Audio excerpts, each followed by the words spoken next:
Number one అంటారు. అసలైన number one Guru Kashi university.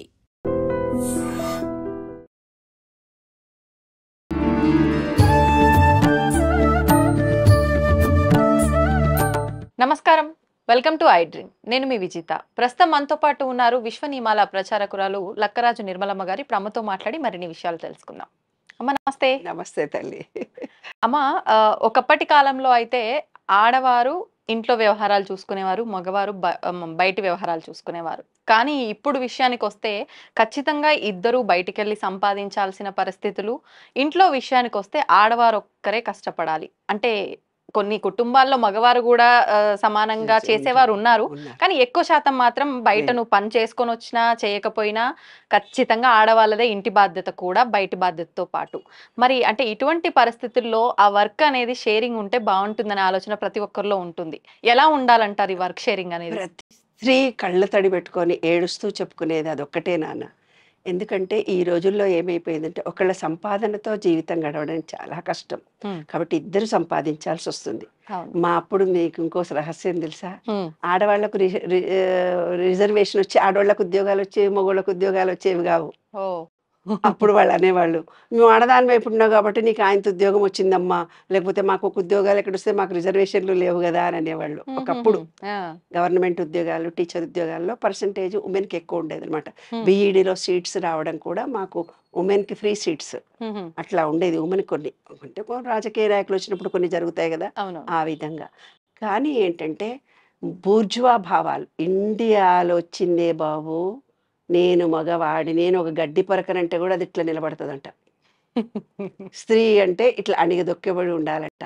ఆడపిల్ల ఆడనే ఉండాలంతే, చెప్పినట్టుగా విన్న అణిగిమడిగి ఆడ అంటే అణిగిమడిగి ఉండడం అంటమ్మ. నాకు తెలియదు, కొత్త సూత్రం నేను విన్నాను. కాబట్టి అణిగిమడిగి ఉండేది ఆడది అని. మరి ఇలాంటి పరిస్థితుల్లో సమాజం ఎలా పోతుంది? మన భావాల్లో ఎదుగుదల ఎందుకు లేదు? ప్రతి ఒక్కళ్ళు ఆలోచించుకోవాల్సినటువంటి అంశం అమ్మ.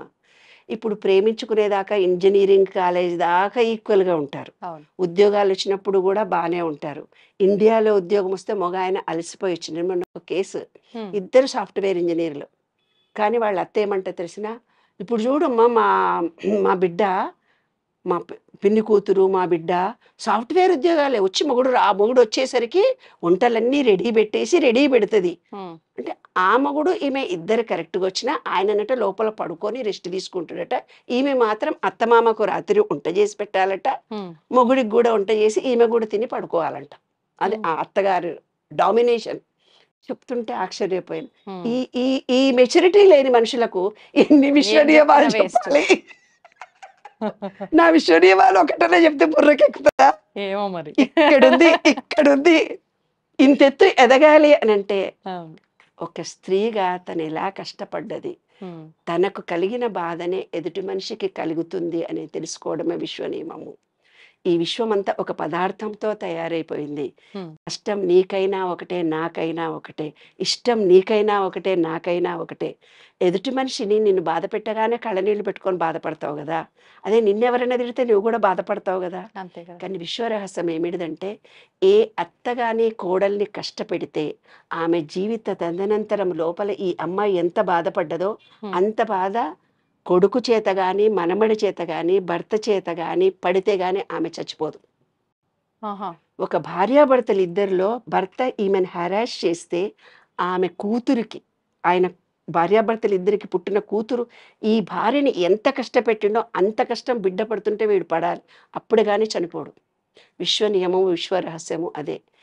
ఎప్పుడైతే విశ్వ రహస్యాల గురించి తెలుసుకుంటాడో మనిషి తప్పు చెయ్యరు నాన్న. ఇప్పుడు ఏంటంటే వర్క్ లోడ్ ఎంత ఇదిగా పెరిగిందంటే ఇంత దూరాలు జర్నీ చేయాలి, మేల్ చేయాలి, ఫిమేల్ చేయాలి. కొంతమంది మేల్కి జాబులు కూడా లేవు ఈ రోజుల్లో. మరి దాన్ని ఎక్సెప్ట్ చేస్తూ తన ఇంట్లో ఉన్న పని కన్నా అడ్జస్ట్ చేసుకుంటే బాగుంది. నేను మగోడిని, నాకు ఉద్యోగం లేనంత మాత్రాన ఆమెనే వచ్చి చెయ్యాలి. వంట చేయకుండా కూర్చొని పిల్లల్ని కనిపెట్టుకొని చూస్తారు, పిల్లల్ని స్కూల్కి తీసుకొస్తారు. అంతేకాని వంట మాత్రం చేయదు, ఎందుకంటే ఆమెనే చేయాలి. ఈ ఈ ఈ బూర్జువా భావాలు ఎప్పుడు పోతాయి? ఈ విశ్వ నియమాలు తెలుసుకుంటే పోతాయి. తను ఎవరి మనసన్నా కష్టపెడితే, ఎవరినైనా నువ్వు మోసం చేసావనుకో నాన్న, నిన్ను ఇంకొకడు మోసం చేస్తాడు. నువ్వు ఇల్లీగల్గా ఒక 10,000 రూపాయలు ఒక పని మనిషి ఉంది, చిన్న ఎగ్జాంపుల్ చెప్పుకుందాం, పెద్ద పెద్ద ఉదాహరణలు మనకు అక్కర్లేదు. ఒక సాఫ్ట్వేర్ అమ్మాయి 1,00,000 రూపాయలు సంపాదిస్తుంది. ఆ అబ్బాయి ఏం చేస్తే, అబ్బాయో అమ్మాయో XY ఎవరో ఒకళ్ళు 7 లక్షల రూపాయలు 70,000 పనే చేశారు, 1,00,000 రూపాయలు జీతం, 30,000 పనే కొట్టారు. ఇప్పుడు ఆమె సంపాదించుకున్న సంపాదన మన ఇంటికి వచ్చిన తర్వాత 70,000 ఇంటికి ఖర్చు పెడుతుంది, ఆ 30,000 ఏదో చిట్టేస్తుంది, చిట్టోడు ఎత్తుకుని వెళ్ళిపోతాడు. లేదు తన కూతురికో తన మగుడికో బిడ్డకో జబ్బు చేస్తుంది, ఆ 30,000 హాస్పిటల్ ఖర్చు అవుతాయి. ఈ విశ్వం అంతా 8 ఆకారంలో తిరుగుతూ పోతుంటుంది. నువ్వు ఏమిస్తావో అదే మనకు రిటర్న్ వస్తుంది. అదే కృష్ణ అష్టమి. 8 అనేది పైకి పోతుంది, కిందికి వస్తుంది.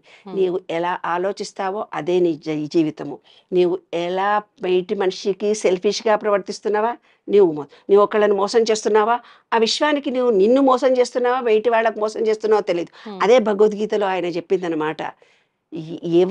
నీ నిర్ణయం నీవు చేసుకుంటావు, నీ కర్మ నీవు చేసుకుంటావు, అంతేకాని నేను చెయ్యను. నీ తలరాతను నువ్వే రాసుకుంటావు. కాబట్టి మనం మాట్లాడే మాట చేత మనసుతో ఒకళ్ళని కష్టపెడుతున్నామా, మాట ఈమె భార్యనే కదా అంటే అణగదొక్కే భావన అనుకుంటున్నాడు. That is wrong. ఆమె కూడా ఒక జీవి, భర్తనే కదా అని హింసించొద్దు, ఆయన ఒక జీవి. ఈ విశ్వంలో ఉండే జీవులందరికీ కూడా ఇంకొకటి నాన్న, భార్యాభర్తలు ఇద్దరు పూజ చేయాలి, అది కుటుంబము అంటారు కదా, కానీ కాదు. భర్త చేసిన పుణ్యపాపాలు ఆయనకే ఉంటాయి, అమ్మాయి చేసిన పుణ్యపాపాలు వ్రతాలు పూజలు ఆమెకే ఉంటాయి. ఎవరిది వాళ్ళే అనుభవించాలి కానీ భర్తది భార్య, భార్యది భర్త అనుభవించరు. కానీ పురుషుడు అనేటోడు విత్తనం మాత్రమే వేస్తాడు, భూమి స్త్రీ. భూమి ఎప్పుడైతే స్త్రీ అయిందో పురుషుడు విత్తనం వేస్తాడో ఆ విత్తనం ద్వారా పుట్టిన బిడ్డలకు వస్తుంది పాపం. కాబట్టి ఏ భార్యాభర్తలైనా భార్యను మీరు హింసించినప్పుడు మీ పిల్లలు ఖచ్చితంగా బాధపడతారు. అది మాత్రం విశ్వ రహస్యము. కాబట్టి మీ భార్యలను మంచిగా ఉండి అన్యోన్యంగా ఉంటేనే మీ పిల్లలు వంశము అందరూ కూడా మంచి వాళ్ళే దొరుకుతారు. అదే విశ్వ రహస్యము. ఇంకొకటి ఏంటంటే, ఇప్పుడు సంపాదన అనే దాని గురించి కూడా నేను చెప్పాను. ఎంత సంపాదిస్తారంటే మనము, ఇంకొకటి భార్య కానీ భర్త కానీ అబ్బా నేను పోయి చెయ్యాలా అనేది హార్మోనల్స్ తేడా జరుగుతున్నాయి పురుషులకు కానీ స్త్రీలకు కానీ. ఎందుకంటే ఇప్పుడు ల్యాప్టాప్లు, సెల్ ఫోన్లు, ఈ మెటా అవి ప్రతి వాళ్ళ దగ్గర ఒక సెల్ ఫోన్, దాంట్లో ఏమవుతుంటే శుక్ర కణాలు దెబ్బతింటున్నాయి ప్రతి వాళ్ళకి. అంటే బ్యాలెన్స్డ్ మైండ్ కూడా ఉండటం లేదు. ఉద్యోగాలు చేసి వచ్చి ఒకళ్ళ మీద ఒకళ్ళు అరిచేసుకుంటున్నారు, ఒకళ్ళనొకళ్ళు తిట్టేసుకు. ఈమెం చెప్పింది ఆయన పూర్తిగా వినడు, ఆమె ఏం చెప్పిందో ఈయన పూర్తిగా వినడు, ఇద్దరు చెప్పేది ఒకటే ఉంటుంది. ఆ పక్కింటి ఆమెకో పని మనిషికో అర్థమవుతుంది కానీ కుటుంబంలో సభ్యులు ఇద్దరికి మాత్రం అర్థం కాదు. అది మా కాబట్టి వీళ్ళు ఏం చెప్తున్నారో సానుకూలంగా వాళ్ళు ఈయన ఆన్సర్ ఇవ్వాలి. పాలు నీళ్ళలా కలిసిపోవాలి. పాలు పొంగుతూ పోతుంటాయి, అప్పుడు చల్లటి నీళ్ళు ఇట్లా చిలకరించాలి, పాలు పొంగవు. అట్లాగే కోపంలో ఉన్న వ్యక్తితో భార్య కానీ భర్త కానీ మాట్లాడకూడదు, తప్పుకోవాలి. పూర్వకాలంలో మొగుడు పెళ్ళామరుస్తుంటానో పెళ్ళా మీద అరుస్తానో మళ్ళీ అది తిట్టకముందే చెప్పులు వేసుకొని బయటికి వెళ్ళిపోయేవాళ్ళు. పాపం ఇవాళ పోవట్లేదు, సెల్ ఫోన్ చూస్తూ పక్క రూమ్లో కూర్చుంటున్నారు, బయటికి వెళ్ళట్లేదు. బయటికి వెళ్తే మళ్ళీ వెహికల్ కావాలి, నడిచిపోరు. కాబట్టి భార్యాభర్తలు ఇద్దరు కమ్యూనికేట్ కాకండి. మీ మనసులో భావన భార్యకి చెప్పండి, ఆమె కష్టసుఖం మీరు పంచుకోండి. ఇద్దరు పంచుకుంటే ఆ పిల్లలు మిమ్మల్ని ఇద్దరిని చూసిన తర్వాత మీరు ఎలా ఉన్నారో అలాగే వాళ్ళ పెళ్ళాళ్ళతోటి మొగుళ్ళతోటి ప్రవర్తిస్తారు. మా అమ్మ నాన్న కొట్టుకున్నారంటే వాళ్ళు కూడా పెళ్ళం రాగానే కొట్లాడతాడు వాడు. మా నాయననే మా అమ్మ గౌరవం ఇయ్యలే, నేను ఎందుకు ఇవ్వాలనుకుంటాడు వీడు. కాబట్టి మీ ద్వారానే ఇంకో తరం మారుతోంది, నెక్స్ట్ తరం వస్తోంది. కాబట్టి భార్యాభర్తలు ఇద్దరికి నేను చేతులెత్తి దండం పెట్టి మరీ చెప్తున్నానే బంగారు తల్లి, విశ్వ నియమం అనేది నీవు ఎదుటి మనిషికి ప్రేమ ఇస్తే ప్రేమ వస్తుంది, కోపం ఇస్తే కోపం వస్తుంది. మనసుతో కష్టపడితే మనసుతో నువ్వు కష్టపడతావు, శారీరకంగా హింసిస్తే నీవు కూడా శారీరకంగా రోగం వస్తుంది. నీవు ఈర్షతో ఉన్నావు పెళ్ళా మీద, నీ క్యాన్సర్ వస్తుంది. నీవు మొగుడి మీద ఇంకా కోపంతో ఉన్నావు, యూట్రస్ క్యాన్సర్ వస్తుంది. లేదు పెళ్ళాం చూసి ఈర్షపడ్డావు, నీకు హార్ట్ అటాక్ వస్తుంది. ఇదే జీవిత సత్యం. ఒక్కొక్కళ్ళ మనకొచ్చే జబ్బులు ఏవైతే ఉన్నాయో, మనకొచ్చే రోగాలు ఏవైతే ఉన్నాయో, మనకొచ్చే పరిస్థితులు ఏవైతే ఉన్నాయో అవి మన బిహేవియర్ను బట్టే వస్తాయి. అదే విశ్వ రహస్యం. విశ్వ నియమాలు పుస్తకం చదవండి, విశ్వ రహస్యాలు తెలుసుకోండి, మీ జీవితాలను బాగు చేసుకోండి, భార్యాభర్తలు అన్యోన్యంగా ఉండండి. ఇదే నేను చెప్పే సందేశం. ధన్యవాదాలు. And for more videos, please subscribe to iDream. Please subscribe to iDream. Please subscribe iDream. And please subscribe to iDream. For more videos, subscribe to iDream. please like, share and subscribe to the channel. Congratulations, iDream. Subscribe to iDream. Subscribe to iDream. So subscribe to iDream Media. iDream team అందరికి huge congratulations. Please subscribe iDream Media. Please subscribe to iDream. Subscribe iDream. Please subscribe to iDream. iDream అంటే నా కళల ఛానల్ను subscribe చేసుకున్న నోరు తిరుగుతలేదు, మీరైతే గంట గుర్తు కొట్టండి. For more such videos, please subscribe to iDream. Subscribe to iDream. Please subscribe to iDream. Please subscribe iDream Media. Please do subscribe to iDream. Please subscribe to iDream Media. For best entertainment and information, please subscribe iDream. And don't forget to subscribe to iDream.